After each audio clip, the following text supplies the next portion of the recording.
Hi friends, இன்றைக்கி வீடியோவில் வீட்டுக்கு தேவையான மளிகை ஜாமான்லாம் எப்படி வாங்கி நம்ம ஸ்டோர் பண்ணலாம், எப்படி நம்ம வாங்குறதுல நம்ம எப்படி சேவ் பண்ணலாம், மணி நம்ம எப்படி சேவ் பண்ணலாம் அப்படின்றத பற்றி தான் இன்றைக்கி வீடியோவில் பார்க்க போகிறோம். கண்டிப்பாக இந்த வீடியோவில் அந்த டிப்ஸ்லாம் தெரிஞ்சுக்கணும். மறக்காமல் வீடியோ லாஸ்ட் வரைக்கும் பாருங்கள். அப்போ தான் நான் சொல்கிற டிப்ஸ் உங்களுக்கு யூஸ்ஃபுல்லாக இருக்கும். கண்டிப்பாக இந்த மிஸ்டேக்லாம் செஞ்சுட்டு இருந்தீங்கன்னா கண்டிப்பாக இதுக்கப்புறம் நீங்கள் அதை மாற்றிக்க ட்ரை பண்ணுங்கள். என்ன டிப்ஸ்னு வாங்க பார்க்கலாம். வீடியோவில் போய்ட்டு நம்ம பார்த்தீங்கன்னா நம்ம வீடியோ இப்போ ஃபுல்லாக நம்ம கொல்லையில் தான் எடுத்துகிட்ருக்கோம். பின்னாடி இப்படி தான் இருக்கும். வெயில் ஃபுல்லாக 12:30 போல் தான் நான் அந்த வீடியோ எடுத்திருந்தேன். இது பார்த்தீங்கன்னா ஈவினிங் எடுத்தது. பலாப்பழம் பழுக்கிற மாதிரி இருந்துச்சு. ஸோ அதனால் நிறைய பேர் கேட்டிருந்தீங்க. பலாப்பழம் நான் நம்ம ஷார்ட்ஸில் போட்டிருந்தப்பவே எப்படி கண்டுபிடிக்கிறது, எப்படி வாங்குறது பார்த்து அப்படின்னு சொல்லி கேட்டிருந்தீங்க. இது பார்த்தீங்கன்னா நல்லா பழுத்துருச்சு. இப்போ இது பார்த்தீங்கன்னா உங்களுக்கே தெரியும், முள்ளெல்லாம் விரிஞ்சு இருக்கும். பழுக்காத பழம் அப்படின்னு பார்த்தீங்கன்னா முள்ளெல்லாம் ஷார்ப் எட்ஜஸாக நீட்டிட்டு இருக்கும். அதுதான் அதை வச்சு கண்டுபிடிச்சிடலாம். இது இன்னைக்கு ஈவினிங் வெட்டிடலாம். புளி பார்த்தீங்கன்னா நம்ம ஏற்கனவே போன வீடியோவில் போட்டிருந்தோம். புளி வாங்கி எப்படி வருஷத்துக்கு வச்சுக்கலாம் அப்படின்னு சொல்லிட்டு அந்த வீடியோ பார்க்காதுங்க. ஐ பட்டன் லிங்க் தரேன், டிஸ்கிரிப்ஷன்லையும் தரேன், செக் பண்ணிக்கோங்க. இது பார்த்தீங்கன்னா புளி எல்லாத்தையுமே நம்ம அரைஞ்சு கடைசியாக நமக்கு 8.5 கிலோ புளி இருந்துச்சு. கொட்டையெல்லாம் கொஞ்சம் சின்ன சின்னதாக பாத்திரம் வாங்கினதுனால நமக்கு இவ்வளோ சேவாக இருந்துச்சு. நல்லா காய வச்சு கையில் ஒட்டாத அளவுக்கு நம்ம ஸ்டோர் பண்ணிட்டோம்னா வருஷம் ஃபுல்லாகவே இது உங்களுக்கு அப்படியே இருக்கும், வீணாகவே போகாது. கொஞ்சம் வேஸ்ட்டாக இருந்ததெல்லாம் ஃபஸ்ட்டு நாங்கள் கரைச்சிக்குவோம். அது மாதிரி நான் ஸ்டோர் பண்ணி வச்சுருந்தேன். மீதியெல்லாம் பார்த்தீங்கன்னா பாதி கொஞ்சம் அமுக்கி ஃப்ரிட்ஜில் வச்சுட்டு மீதி வெளியிலேயே நாங்கள் ஸ்டோர் பண்ணியிருக்கோம். இது மளிகை ஜாமான் வாங்கின விலாகு நம்ம போன வருஷம் வாங்கினது தான். இது நான் பார்த்தீங்கன்னா 6 மாதத்துக்கு தான் வாங்கியிருக்கிறேன். 6 மாதத்துக்கு அப்புறம் வாங்கிக்கலாம் அப்படின்னு சொல்லிட்டு தான் வாங்கினேன். இன்னுமே வருஷத்துக்கு நீங்கள் வாங்கினீங்கன்னா இன்னும் நீங்கள் மணி ரொம்பவே சேவ் பண்ணிக்கலாம். இது பார்த்தீங்கன்னா வெந்தயம் நான் 1 கிலோ வாங்கியிருந்தேன். அப்புறம் ஒரு 1/2 kg நான் வாங்கிக்கிட்டேன். இது பார்த்தீங்கன்னா எனக்கு கொஞ்சம் நாளைக்கு நான் மாவுக்கும் அரிசி இட்லி மாவு போடுறதுக்கும் நான் வெந்தயம் போடுவேன். அதனால எனக்கு வெந்தயம் தேவைப்படும். இது பட்டாணி, பாசிப்பயிறு, பச்சைப்பயிறு அதெல்லாம் பார்த்தீங்கன்னா தம்பிங்களுக்கு ஸ்நாக்ஸ் செஞ்சு கொடுக்கலாம் அப்படின்றதுக்காக நான் வாங்கியிருந்தேன். கொண்டக்கடலை இதெல்லாம் வாங்கியிருந்தேன். அதில் இதில் வைக்கல. நான் தம்பிக்கு அன்றைக்கி தான் ஸ்நாக்ஸ் செஞ்சு கொடுத்தேன். அதனால் அதெல்லாம் எடுத்துட்டேன். இது மீதியெல்லாம் பார்த்தீங்கன்னா எனக்கு தேவையான 6 மாதத்துக்கு தேவையான ஜாமான் அது மட்டும் தான் இருக்கும். கடுகும் ஏற்கனவே 1/2 kg வாங்கிட்டேன். அதனால் திரும்பி 1/2 kg வாங்கியிருக்கேன். சோம்பு எனக்கு 1/2 kg போதும். மிளகு பார்த்தீங்கன்னா 1/4 கிலோ வாங்கியிருக்கிறேன். இந்த மாதிரி தான் ஃப்ரெண்ட்ஸ் வாங்கியிருக்கேன். மிளகா பார்த்தீங்கன்னா பார்த்தீங்கன்னா 5 கிலோ நான் மிளகா வாங்கியிருக்கேன். ஏன் 5 கிலோன்னு கேட்காதீங்க. 6 மாதத்துக்கு 5 கிலோ ஆகுமான்ட்டுலாம் கேட்காதீங்க. இது பார்த்தீங்கன்னா 1 கிலோ 1.5 கிலோ போல் பார்த்தீங்கன்னா வீட்டுக்கு சட்னி அரைக்க, தாளிக்க அது மாதிரிக்கு நான் எக்ஸ்ட்ராவேவும் மிளகாயாக மட்டும் வச்சுக்குவேன். மீதி இருக்கிறத மட்டும் 3 கிலோ மட்டும் தான் போட்டு அரைப்பேன். இது பார்த்தீங்கன்னா எனக்கு ஒரு 6 மாதத்துக்கிட்டே எனக்கு வந்துடும். நான் போன ஜனவரி தை மாதம் அரைச்சது. இப்போ எனக்கு ஜூலை வரைக்கும் வந்துருச்சு. இனிமேல் நான் பார்த்தீங்கன்னா எனக்கு இன்னும் இப்போ நான் அரைக்கிறது நெக்ஸ்ட்டு தை மாதம் வரைக்கும் எனக்கு இந்த தூள் ஜாமான் எல்லாமே வரும். நான் ஜாமான் பார்த்தீங்கன்னா திரும்பி நான் தை மாதம் தான் வாங்குவேன். அந்த மாதிரி எனக்கு மிளகா பார்த்தீங்கன்னா இந்த மாதிரி தான் ஆட்டி பார்த்து தான் வாங்கணும். அது சவுண்டு அந்த விதையோட சவுண்டு கேட்கும். அதுதான் கரெக்டான ஸ்டேஜில் நீங்கள் வாங்குகிற மிளகா. விதையே இல்லாமல் வாங்கினீங்கன்னா கொஞ்சம் கூட உரப்பே இருக்காது.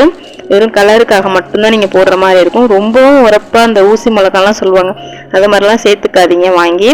ஏன் சொல்கிறேன்னா அது பார்த்திங்கன்னா நீங்கள் சாப்பாட்டில் சேர்த்துக்கும் போது நிறைய குடல் பிரச்சனை, புண்ணு அது மாதிரிலாம் உங்களுக்கு வர ஆரம்பிச்சு ரொம்ப காரம் சேர்த்துக்கிட்டிங்கன்னா. அதனால் இது மாதிரி பார்த்து வாங்கிட்டு கலராகவும் இருக்கும், காரமும் கரெக்டாக இருக்கும். இது மாதிரி தான் நான் வாங்கிக்கிட்டேன். நான் வாங்கின மிளகா பார்த்தீங்கன்னா 180 ரூபா நான் வாங்கினேன். மல்லி பார்த்தீங்கன்னா நான் மேலே காய போட்டுட்டேன் மாடியில், அதனால் வீடியோ எடுக்க முடியல. மஞ்சள் பார்த்தீங்கன்னா 1/2 kg வாங்கியிருக்கிறேன். இது மாதிரி தான் உடச்சி நம்ம எடுத்து காய போட்டுக்கிட்டோம்னா நம்ம அன்னைக்கு ஃபுல்லாக எனக்கு 1/2 kg இந்த வருஷம் ஃபுல்லாகவே எனக்கு வந்துடும். இது பார்த்தீங்கன்னா மல்லி, மிளகா இதெல்லாம் நான் காய போட்டிருக்கேன். இந்த 2 மிளகா பார்த்தீங்கன்னா ஏற்கனவே வாங்கி வச்சுருந்த மிளகா, அது காய போட்டு அரைச்சிருவோம் அப்படின்னு சொல்லிட்டு கொஞ்சம் மிச்சமானுச்சு. அதனால் காய போட்டு அரைச்சிருவோம். இதுக்கு சட்னி கரைக்கவும் நம்ம காய போட்டு வச்சுக்குவோம். இல்லைன்னா அந்த ஒரு மாதிரி வெள்ளை வெள்ளையாக ஒரு மாதிரி பூச்சி பிடிச்ச மாதிரி கற்பெல்லாம் வரும் மிளகாயில். அது மாதிரி காயப்பட்டு வச்சுட்டிங்கன்னா அந்த பிரச்சனைலாம் இருக்காது. அதனால் பார்த்திங்கன்னா நம்ம ஏற்கனவே மாடி நம்ம ஏற்கனவே காமிச்சிருந்தோம். பாதி நிழலாகவும் பாதி வெயிலாகவும் தான் இருக்கும். மரம்லாம் நிறையா இருக்குது அப்படின்றதுனால நம்ம அந்த பாதி வெயில் அடிக்கிற இடத்துல வந்து போட்டிருந்தோம். நல்லா அன்றைக்கி நான் காய போட்டிருந்த அன்னைக்கு நல்லா வெயிலும் இருந்துச்சு. நல்லா ஒரு நாள் நான் காய போட்டு அன்றைக்கே நான் போய் ஈவினிங்கே போய் அரைச்சிட்டு வந்துட்டேன்.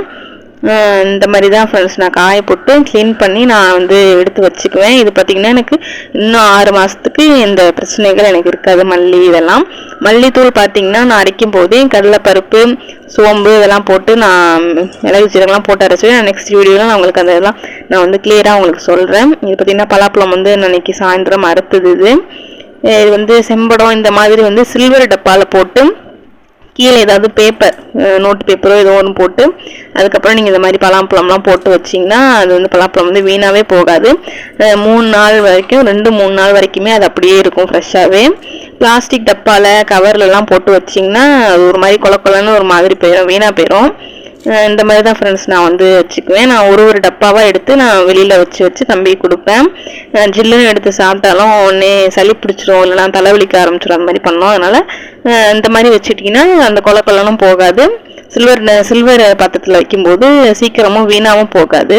இது மாதிரி ட்ரை பண்ணி பாருங்கள். பலாப்பழம் வாங்கி யூஸ் பண்ணிங்கன்னா இது இந்த டிப்ஸ் வந்து நோட் பண்ணிக்கோங்க. நெக்ஸ்ட் பார்த்தீங்கன்னா நம்ம சண்டே அன்னைக்கு தான் அந்த விளாக்லாம் எடுத்துகிட்டு இருந்தோம். மதியானம் சமையல் பார்த்தீங்கன்னா மீன் தான் வந்து வாங்கியிருந்தாங்க, ஸ்லேப்பி மீன். இது முட்டை இப்போ இந்த டைம் வந்து மீன் இந்த இனப்பெருக்கம் டைம்ன்றதுனால முட்டை எல்லா மீன்லாமே இருந்துச்சு. ஏற்கனவே ஒரு பேட்ச் வந்து போட்டிருக்கோம், திரும்பி ஒரு பேட்ச் நான் வச்சுருக்கேன். முட்டை நிறையவே இருந்துச்சு. முட்டையை பார்த்தீங்கன்னா 1/4 கிலோக்கு மேலே இருக்கும். இன்னைக்கு தான் ஃப்ரெண்ட்ஸ் இன்னைக்கு விளாக் போணுச்சு. இது வந்து போன வீடியோ நம்ம புள்ளி வாங்கின வீடியோலாம் வந்து பார்க்காதுங்க, கண்டிப்பாக அதுலேயும் லிங்க் தரேன், கண்டிப்பாக செக் பண்ணிக்கோங்க. எப்படிலாம் சேவ் பண்ணுறது அப்படின்றத பற்றியும் தெரிஞ்சுக்கணும். நம்ம வீடியோ மறக்காமல் லைக் பண்ணிவிட்டு சப்ஸ்கிரைப் பண்ணிக்கோங்க.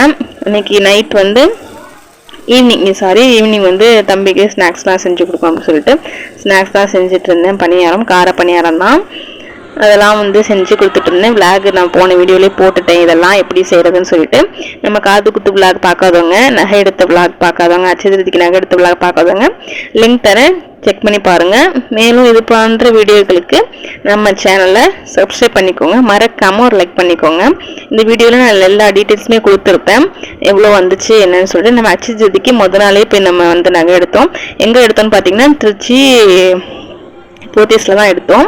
நம்ம அன்றைக்கி அந்த விளாகு திருச்சியில் சுற்றி நம்ம பார்த்த விளாக் எல்லாமே லிங்க் பண்ணியிருக்கேன், கண்டிப்பாக செக் பண்ணி பாருங்கள். நம்ம வீடியோ பிடிச்சிருந்துச்சுன்னா ஒரு லைக் பண்ணி சப்ஸ்கிரைப் பண்ணிக்கோங்க, எனக்கு கொஞ்சம் மோட்டிவேட்டாக இருக்கும். தேங்க்யூ ஃபார் வாட்சிங்.